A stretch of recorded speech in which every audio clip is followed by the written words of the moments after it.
It happened when I was staying at my mom friend's house. Cookie, hurry up and run. My friend's son suddenly shouted that in his sleep.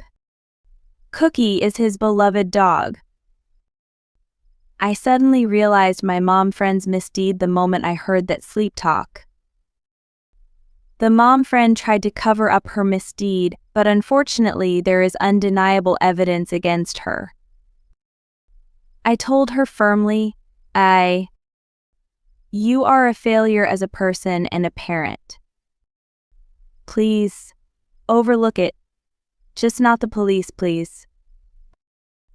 I shook my head, and the mom friend crumpled to the ground in despair.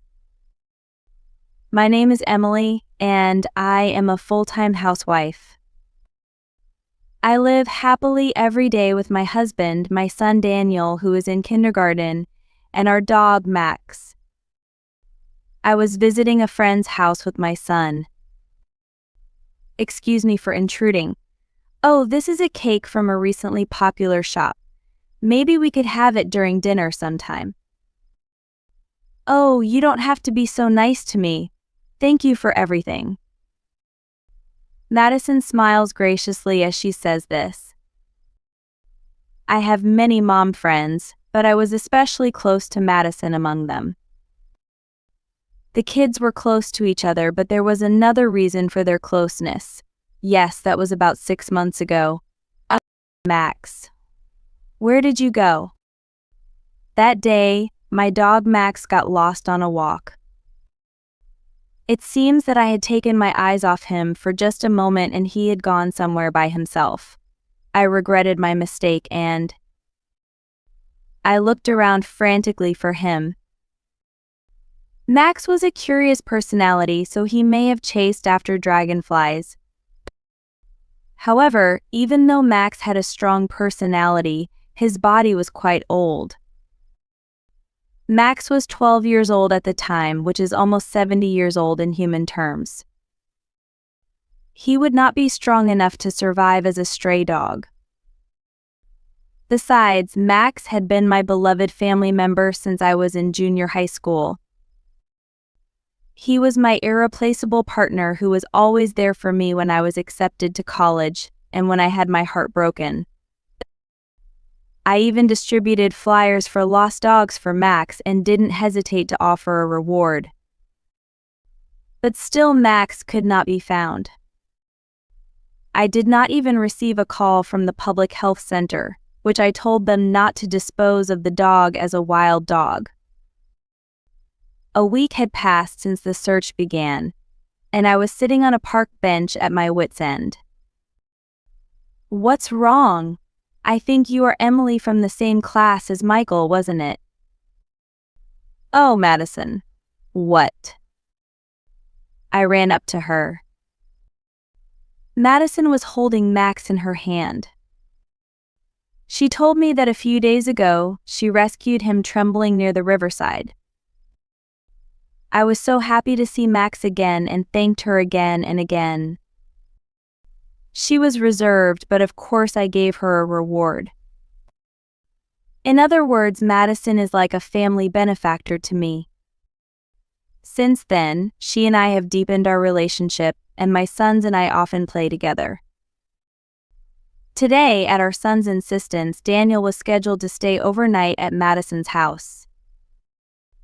My son is excited about his first sleepover.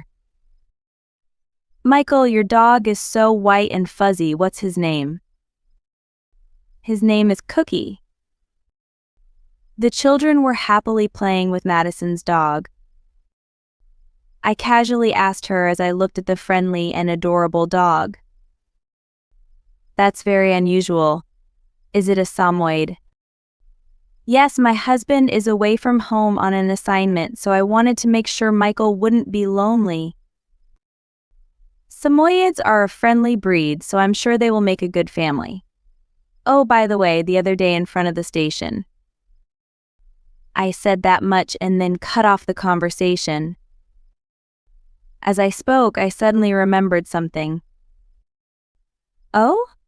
I remember. I heard that Daniel has a Yorkshire Terrier. Actually, she was sick, and I told Michael that she ran away.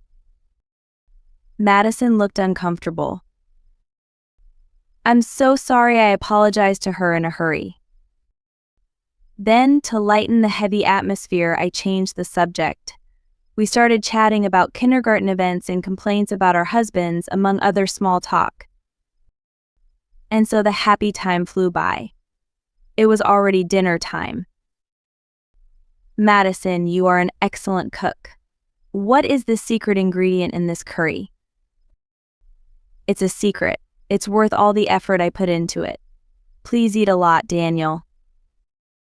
Yeah, another serving, please. Me too. The sons smile as they say this and bring out their plates. The plates on the table were quickly emptied by the happy family and the children's appetites. Then, Madison suddenly tried to get up from her seat. I'll bring cake Emily gave us for dessert. Oh, I'll do it. Ah! No, you're our guest, take your time. She refrained from doing so, but I felt bad for not doing anything. I forced her to sit on a chair and went to the kitchen to get a cake as a souvenir. I took the cake out of the refrigerator and cut it into portions for the number of guests. At that moment, I involuntarily screamed. The distorted man's face was reflected in the kitchen window pane.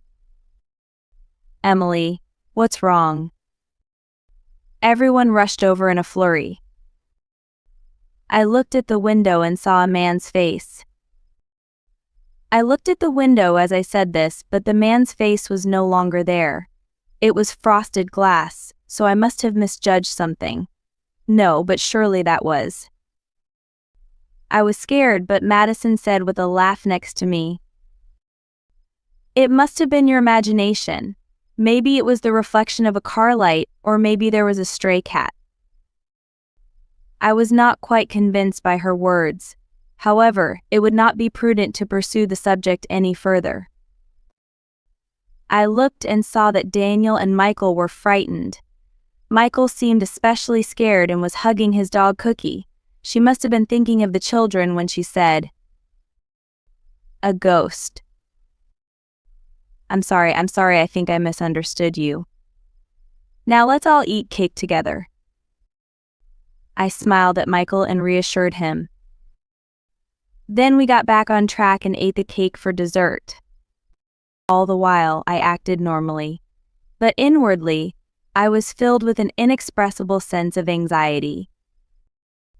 Perhaps inspired by my feelings, the rain began to pour down outside the house. Oh my, it's already started raining.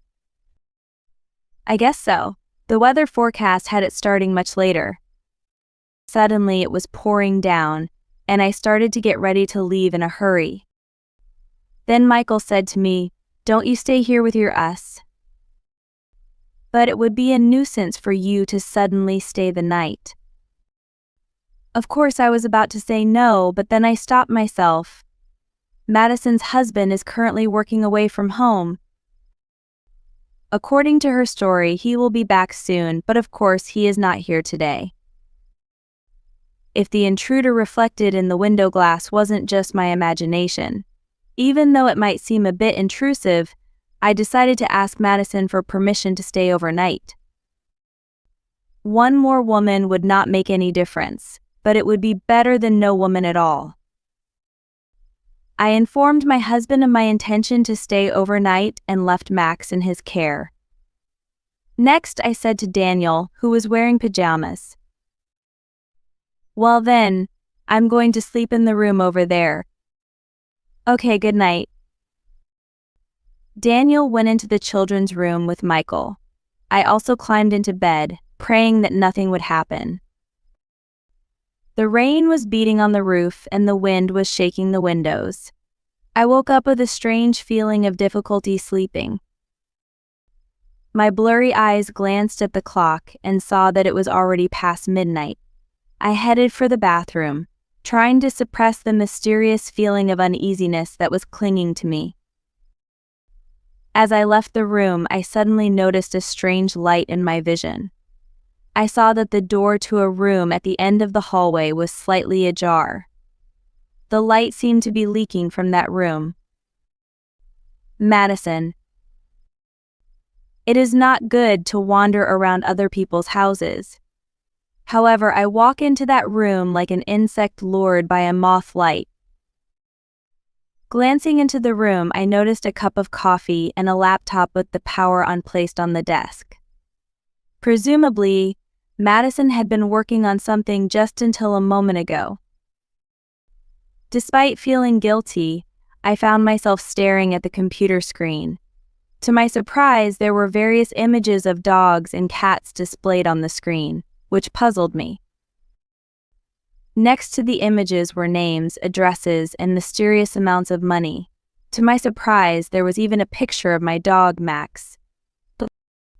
I scrolled down the computer screen.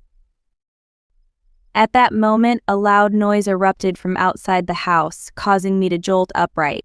It seemed like the noise came from the direction of the balcony. Immediately, I turned to check on the safety of my children.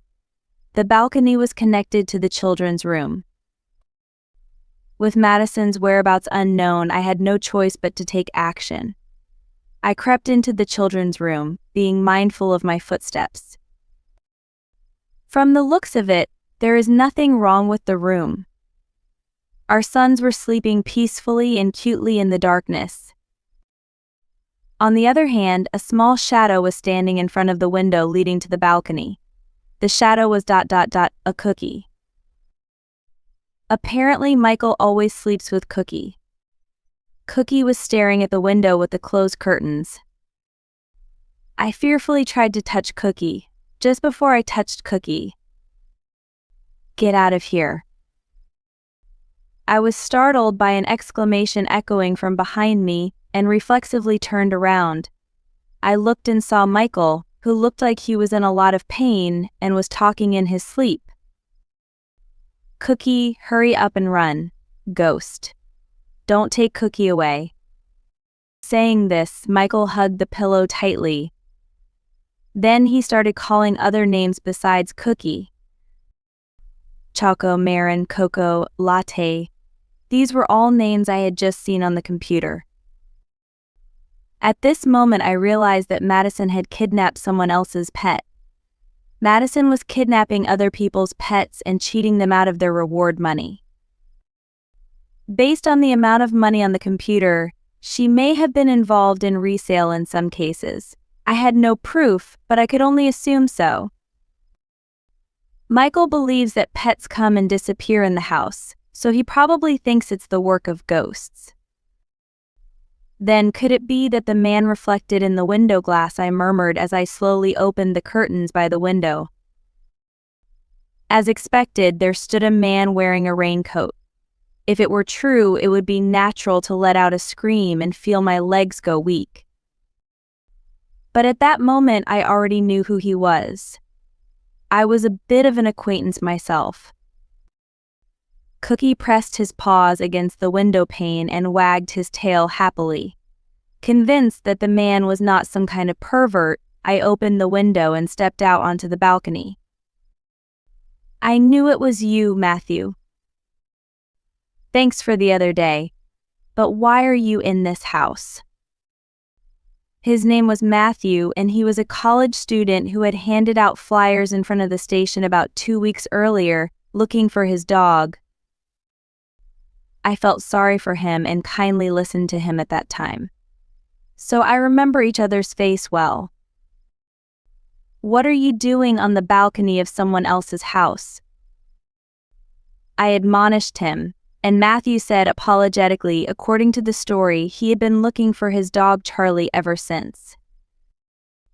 Then he saw Madison with Cookie on the street. He repeatedly insisted to Madison that Cookie was his Charlie. However, she did not take it up with him at all. Matthew tried talking to the police, but they did not act amicably because they had no proof. So he had no choice but to take this aggressive approach. But this will all become clear once we check the registration number. He then pulled out a palm-sized device. It was a reader for the microchip implanted in his pet. Okay, I'll check it out. Please stay on the balcony. I took the reader and held it up to Cookie's neck. A 15-digit number appeared on the reader's LCD. Matthew, upon seeing that, struck a victorious pose. The microchip number matched Carly's registration number. I looked for Madison to confirm the truth. I told Matthew to wait outside the house. Even though he was trying to get his dog back, it was still a bad idea to go up to the house without permission. It would be troublesome if it became a problem later. I went around the house, calling out to her in a quiet voice. But she was neither in the bedroom nor in the laptop room. I ventured out into the garden, entertaining a possibility. As I suspected, there I found Madison. She seemed to be working on something in a shed at the end of the yard. Madison closed the door of the shed and turned around. She was surprised to see me approaching behind her. "Oh my God, did I wake you up with the noise?" Madison. I looked at the list on my laptop. When I said this, she was obviously upset. "Oh, that's yes, I enjoy looking for lost pets." She was laughing, trying to cover it up somehow. But it's a tough situation to pretend to be something you're not.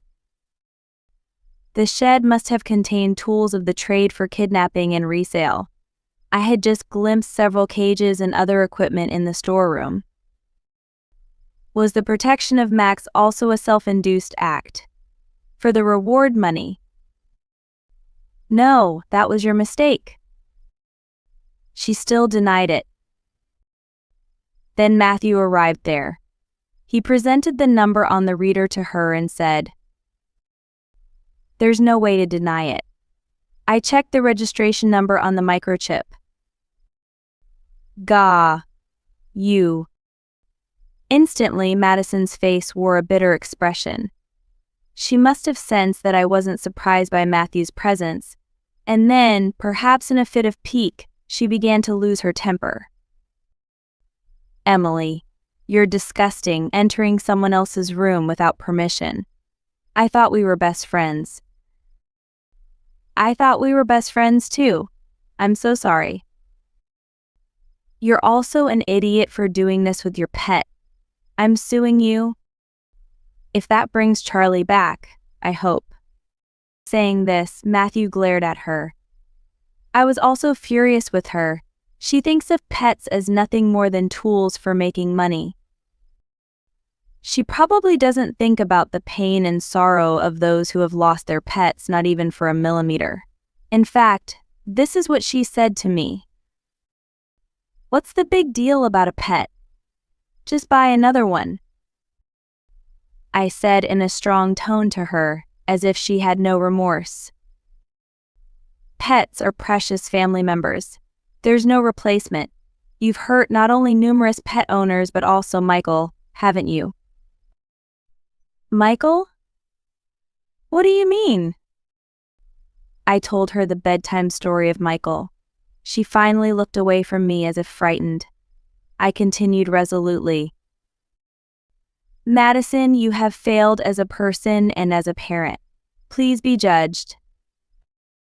Please. I'll return the money and the pet, but please don't call the police." She pleaded with me as if she was hanging on to me. I shook my head at her with contempt and pity. Immediately, she collapsed to her knees as if in despair. Later, Madison was arrested for malicious pet theft and fraud, as well as for habitual illegal resale. As I had predicted, she escalated her rebellion for the reward money and began to engage in resale to illegal traders. Matthew's Charlie was targeted because the Samoyed breed is expensive. Incidentally, Michael is now being taken care of by her husband, who has returned from a single shift. Hawaii heard he was given a new puppy, but he's still feeling down. It's only natural, given what happened to his mother. But I believe that a pet would heal his emotional wounds. I am sure Matthew feels the same way. I really appreciate your help, he said. Thanks to you, Charlie didn't have to be sold. With that, Matthew bowed to me again. At my house, Matthew was now coming with his dog Charlie to thank me. But it's too much to go up to her house without permission. I'm glad that you didn't get blamed for it. I'm sorry, he said. I was in a corner and I wasn't in the mood. He was in a corner and he wasn't in the mood for it. I don't doubt how he felt. If I had been in his shoes, I would have been just as reckless. Pets are legally treated as property, but they are still family members, aren't they? Yes, and it's disgusting to try to make money off of that bond. I agreed with his statement vehemently. My heart truly aches when I think of the pets that are torn apart from their owners. I only pray that they will be reunited with their true owners. Then, Max comes to sit on my lap. Max was staring at me with her loving eyes. Apparently she was trying to cheer me up. Thank you, I will take responsibility for you and keep you until your last moment, I said and gently stroked the dog that was cuddling up to me.